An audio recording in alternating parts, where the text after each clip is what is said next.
In this video, we're going to talk about the Giardia species, and basically we're talking about one of the representative parasites in this group, and that is Giardia lambia.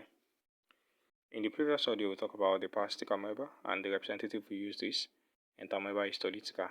Now, in this, we'll be talking about the Giardia lambia.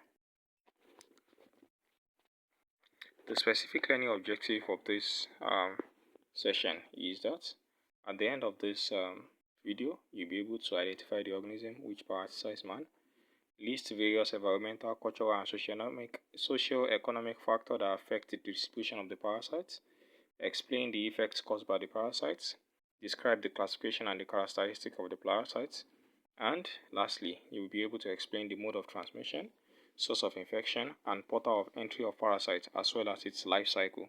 Now let us move to today's lesson.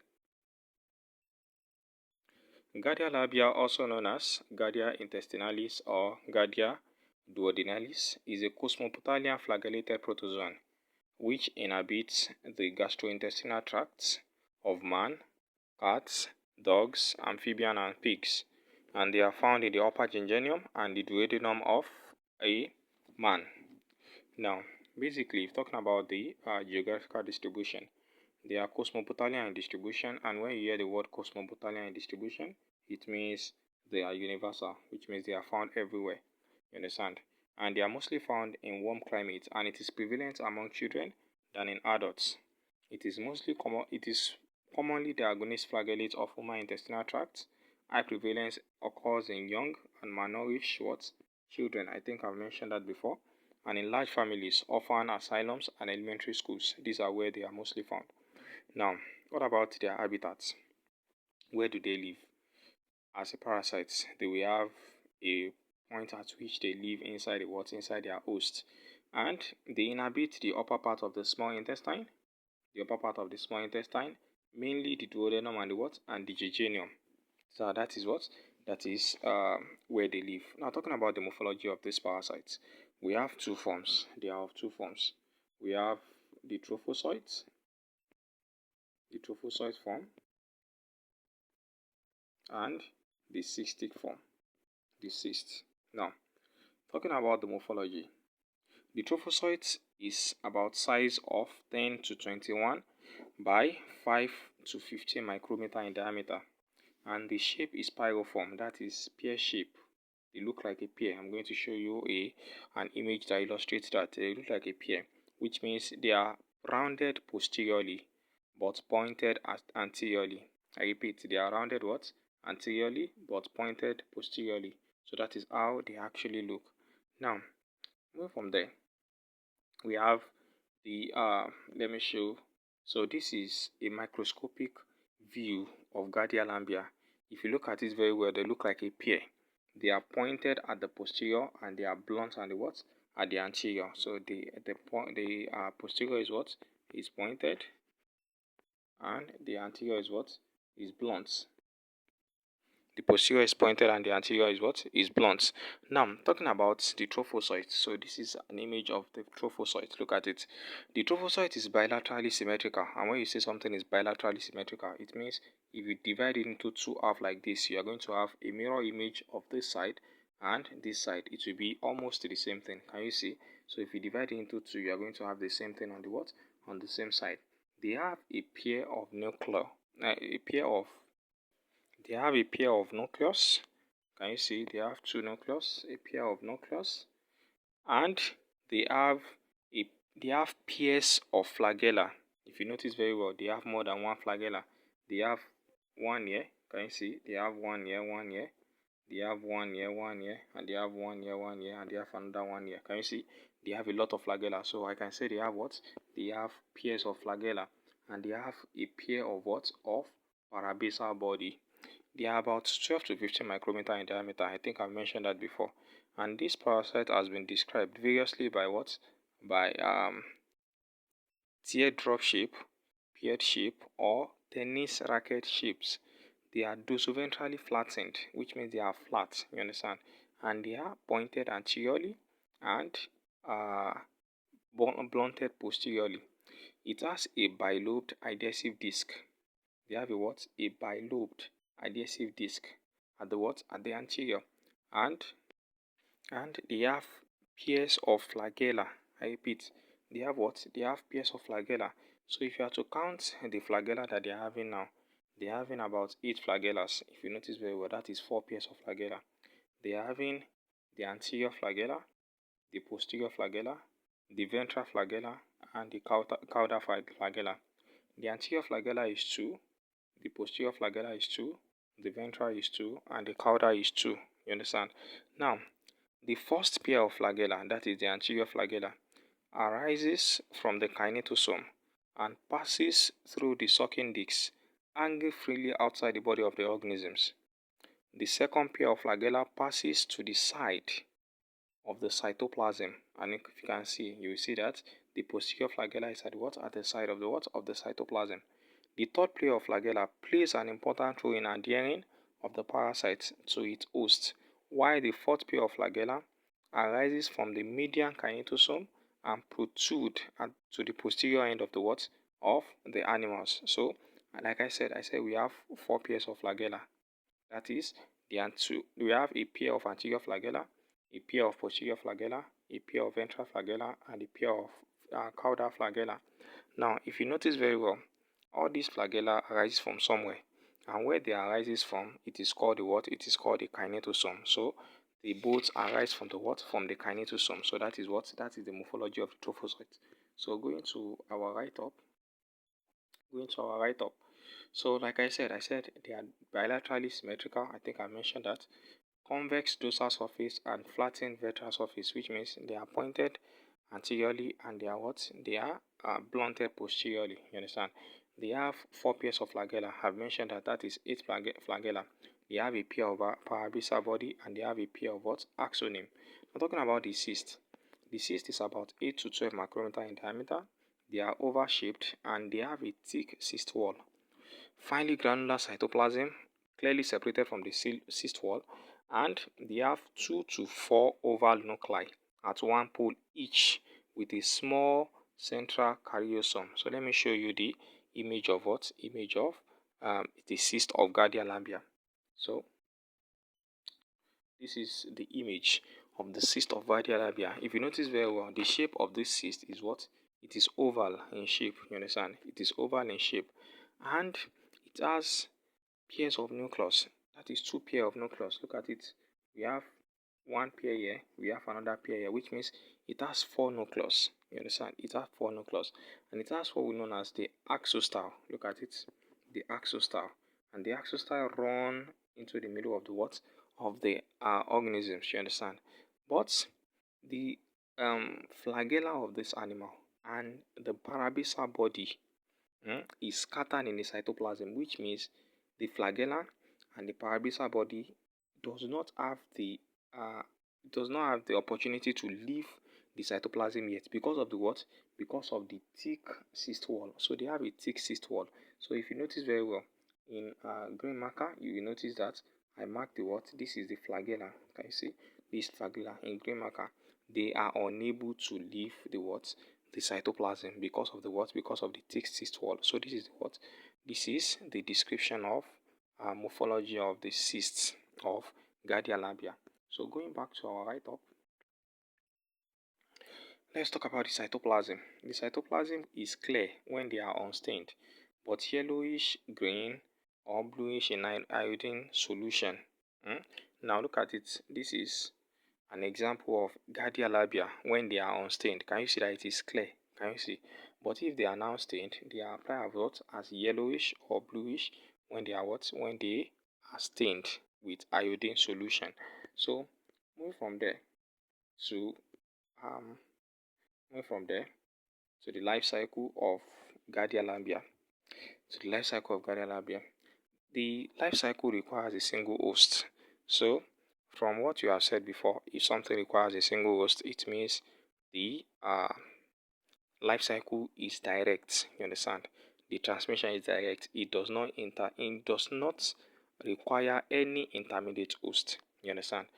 It requires only single host, which is man. You understand?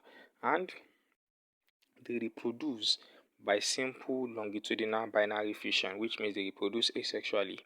Infection occurs by ingestion when you ingest immature tetranucleated cysts. Remember that the cyst has 4 nucleus, and when someone ingests a tetranucleated cyst, that is where the infection occurs.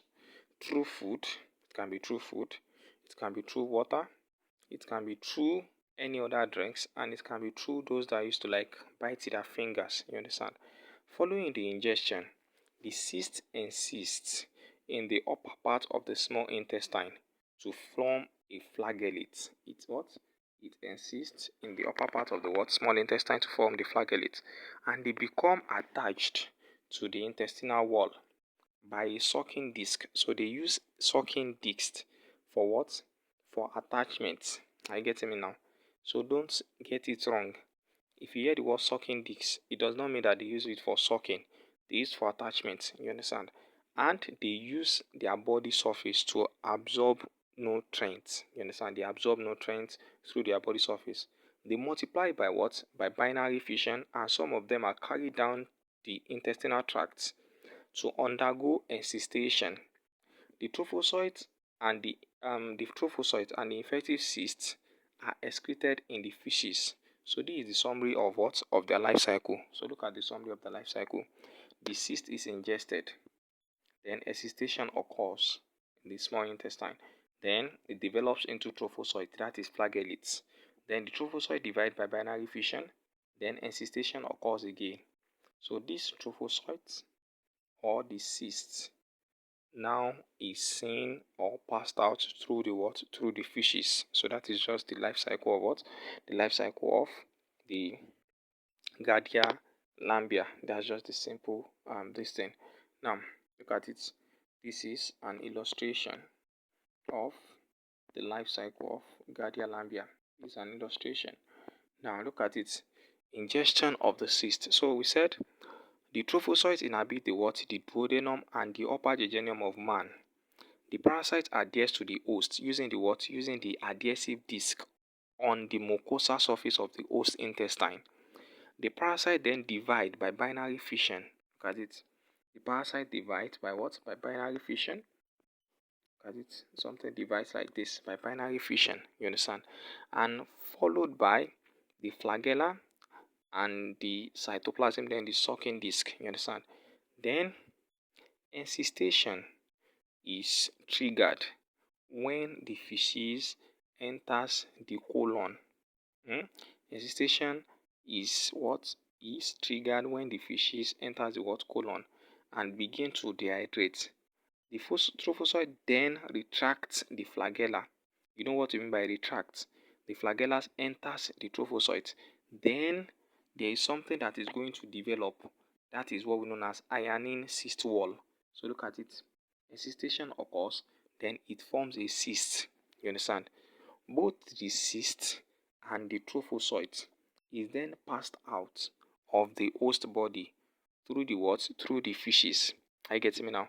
So once they are passed out of the host through the feces, then maybe on the floor or in a plant, on a plant, you understand? The cysts or the trophocytes can survive this particular condition if they are what? If the condition is favorable. Then the cyst is then ingested by another man. You understand? Is then ingested through food or what? Or water. Once they are ingested, they encyst to form trophocytes. Once they encyst to form trophocytes, trophocyte divide by binary fission. Once it divide by binary fission, then it encyst again to form cyst. The cyst is passed out through the fishes, and then it goes on like that. That's how the life cycle moves on. Now, move from there to the pathology. The clinical feature and the pathology, the major symptoms includes duodenitis, that is inflammation of the duodenum, excretion of mucus or malabsorption of fats, sugar and vitamins, dehydration, diarrhea, weight loss, poor appetite, vomiting, lethargy, bile passage obstruction. These are the what? These are the clinical features and pathology of the Giardia lambia. I'm talking about the prevention and control. The prevention and control is improving personal, family, and group sanitation and hygiene, avoid contamination of food and drinks, and in the fishes, you have to avoid that. Save water supply and latrine construction. And lastly, treatment of infected individuals and health education in what? In youths or in children. You understand? So these are the what? These are how we can prevent and we can control the what? We can control the and the parasites. You understand? Now, talking about the laboratory diagnosis, the laboratory diagnosis. Now, giardiasis is diagnosed when cyst is found in formed stool and trophozoite is found in watery stool. So we can diagnose them in two ways. Either we diagnose them, we see them as cysts or as what? As trophozoites. Either as cyst or as what? As trophozoites. So the cyst is found in a formed stool. In a what? In a formed stool. And the trophozoite is found in a watery stool. So the cyst is formed in what? Formed stool. And the trophozoite in a what? In a watery stool. So these are the what? These are how we can actually diagnose them. Though the diagnosis is quite wider than that, but we can actually see that. So the treatment is metronidazole, and alternative treatment is trinidazole and flagyl. So these are the what? These are the treatments. Now, I've talked about the pathology, right? I forgot to mention something. In the pathology, the feces of an infected host is characterized by voluminous stool, smelling stool, and the stool containing fat without blood. You understand? I repeat, voluminous stool, smelling stool, and a stool containing fat without blood. So these are the what? These are one of the pathology of giardiasis or Giardia lambia. You understand? So um, we now have the host factor that determines the pathogenicity of Giardia lambia. The host factor that determines the pathogenicity of what? Of Giardia lambia. The first one is the immunodeficiency. The what?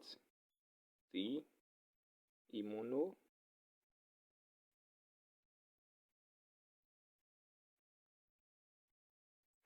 the immunodeficiency. The second one is protein colony malnutrition. The protein what? Colony malnutrition. And the third one is reduced gastric acidity. Reduce what? Reduced gastric acidity. So these are the what? These are the host factor that determines the pathogenicity of Giardia lambia. And we have come to the end of this explanation of these particular parasites. And I would love to summarize. We already say Giardia lambia, also known as Giardia duodenalis or Giardia intestinalis, is a cosmopolitan flagellated protozoan which inhabits the gastrointestinal tract of man, cat, dog, amphibians, and pigs. They are found in the upper jejunum and the duodenum of man, right? And I illustrate the diagram of them where I said they are blunted at, so sorry, we have to make that right. So I said they look like something like this, right? And I said they have something like this at the center, right? They have flagella, the anterior flagella, right? They have the posterior flagella, they have the ventral flagella, and they have the caudal what? The caudal flagella. So these are the what? These are how they look. And they have a pair of nucleus on each side. I'm talking about the trophozoites now. They have a pair of nucleus on both sides, and they have something known as median body, something around this place, right? So the cytoplasm consists of what? The flagella, the sucking disc at the what? At the anterior. They have something like a sucking disc.